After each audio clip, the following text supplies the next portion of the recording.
নমস্কাৰ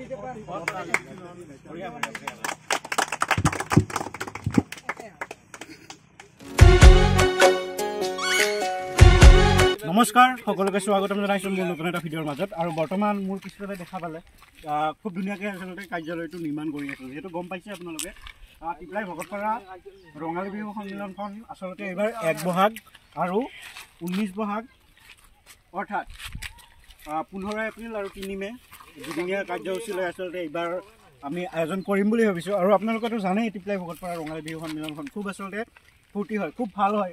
যিহেতু বিভিন্ন ধৰণৰ কাৰ্যসূচী আমি প্ৰতি বছৰেও ৰাখোঁ, এইবাৰো ৰাখিম। কিন্তু আজি হ'ল কাৰ্যালয়টো উদ্বোধন আমাৰ, যিহেতু দেখিছে গোটেইখিনি কামেই আমাৰ কমপ্লিট।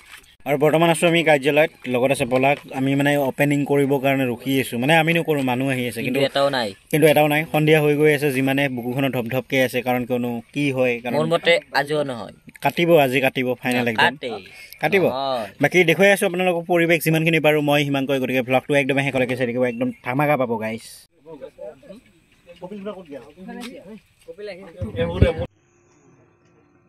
উদ্বোধক মহোদয়ক আমি আগলৈ আহিবলৈ অনুৰোধ জনাইছোঁ আৰু তেখেতক এখনি ফুলাম গামোচাৰে সম্বৰ্ধনা জনাব বিহু কমিটিৰ সম্পাদক নিৰ্মল দাসে।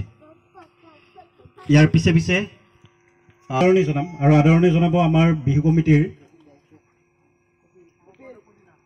সক্ৰিয় সদস্য ডালিম দাসে।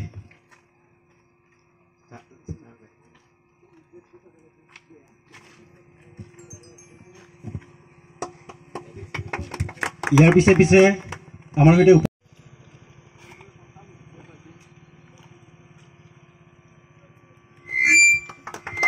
সৈতে উপস্থিত আছে আমাৰ ভকতপাৰাৰ বিশিষ্ট ব্যক্তি চন্দ্ৰকান্ত দাসদেৱ। তেখেতক আদৰণি জনাম আৰু আদৰণি জনাব আমাৰ বিহু কমিটিৰ সম্পাদক কপিল দাসে।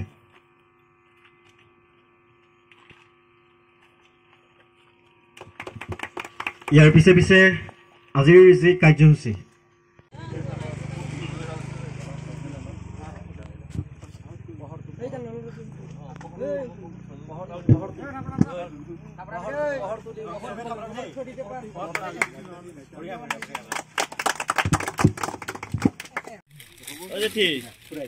আইডিয়া যেতিয়া এতিয়া খাবি আৰু আমাৰ পুৰা যাত্ৰা হৈ আছে, মানে প্ৰথম বঢ়িয়া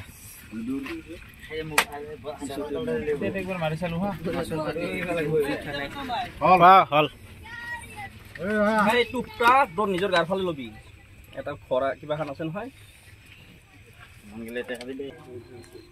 কাৰ্যালয়টো উদ্বোধন হৈ গ'ল, গতিকে আমি উদ্বোধক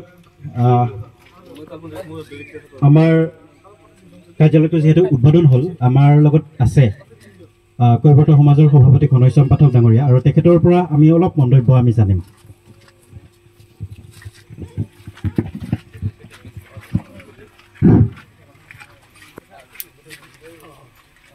মোৰ মৰমৰ কণ ভাইটিসকল, লগতে বিশিষ্ট ব্যক্তিসকল, আজি 16 সংখ্যক ৰঙালী বিহু উৎসৱটো অসমৰ বাপতি সাহোন ৰঙালী বিহুটো জাক জমকতাৰে উদযাপন কৰাৰ অৰ্থে আজি কাৰ্যালয় উদ্বোধনৰ অনুষ্ঠানত আমি এইখিনিয়ে ক'ব বিচাৰোঁ, যাতে ৰঙালী বিহুখন পাতাৰ সন্দৰ্ভত আমাৰ কাৰ্যকৰ্তা বিষয়ববীয়া সভাপতি সম্পাদক সমন্বিতে সমূহ সদস্যবোৰে যাতে বিহুখন যথোচিতভাৱে পৰিচালিত হয়। আৰু আজি আমাৰ যি কাৰ্যসূচী আছিলে কাৰ্যালয় উদ্বোধন, আৰু খুব ভালদৰে হ'ল আচলতে। বাকী আমাৰ লগত জেঠা আছে, তো জেঠা কি ক'ব বিহুখনৰ কথা? আচলতে বিহুখন বিশেষকৈ মই ভাবিছোঁ অন্য বছৰতকৈ এইবেলি 16 সংখ্যক ৰঙালী বিহু উৎসৱত যোৱা বছৰ যিখিনি শান্তি সম্প্ৰীতিৰে বিহুখন পাৰ হৈ গ'ল, তাতকৈ ইবেলি যাতে অতি শান্তি সম্প্ৰীতি আৰু সমন্বয়কভাৱে বিহুখন চলি যায় এইখিনি মই কামনা কৰিছোঁ। লগতে এই অসমৰ বাপতি সাহন এই বিহুখন যাতে অনাগত দিনত গোটেই অসমৰ তথা ভাৰতবৰ্ষৰ আমাৰ এই অসমীয়া জাতিৰ সমন্বয়ৰ ভেটিটো যাতে অটুট থাকে আৰু সকলোৰ মাজত বৰ্ণ নিৰ্বিশেষে যাতে সমন্বয়ৰ ভেটিটো অটুট থাকে এইখিনিকে মই কামনা কৰিছোঁ। লগতে এই ৰঙালী বিহুৰ বিষয়ববীয়া সভাপতি সম্পাদক সমন্বিত উপদেষ্টা সকলৰ হিত পৰামৰ্শসমূহ যাতে শিৰগত কৰি বিহুখনত লাগি পৰে এইখিনি মই কামনা কৰিছোঁ। আৰু পৰৱৰ্তী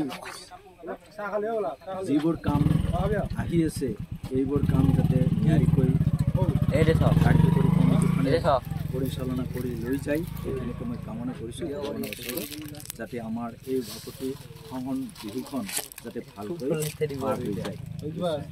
ধন্যবাদ জনাইছোঁ আচলতে। আৰু খুব ধুনীয়াকৈ আজিৰ যি অনুষ্ঠানটো আছিলে আমি কাৰ্যালয়টো উদ্বোধন কৰাত খুব ভালদৰে গ'ল আচলতে। আৰু সকলোৱে ইমানখিনি ধুনীয়াকৈ সহযোগ কৰিছে, বিশেষকৈ ভাল লাগিছে।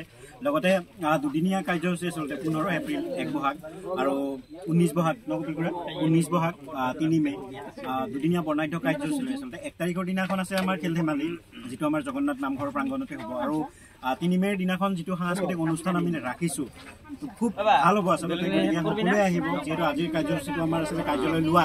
আৰু 1 তাৰিখে আমাৰ যি বহাগ বিহুৰ যি আমাৰ প্ৰথম দিনৰ কাৰ্যসূচী আছে খেল ধেমালি, তো সেইটোতো সকলোৱে আহিব। কিন্তু 3 মে'ৰ দিনাখন সকলোৱে আহিব আৰু সকলোৱে খুব ধুনীয়াকৈ সহযোগ কৰিব।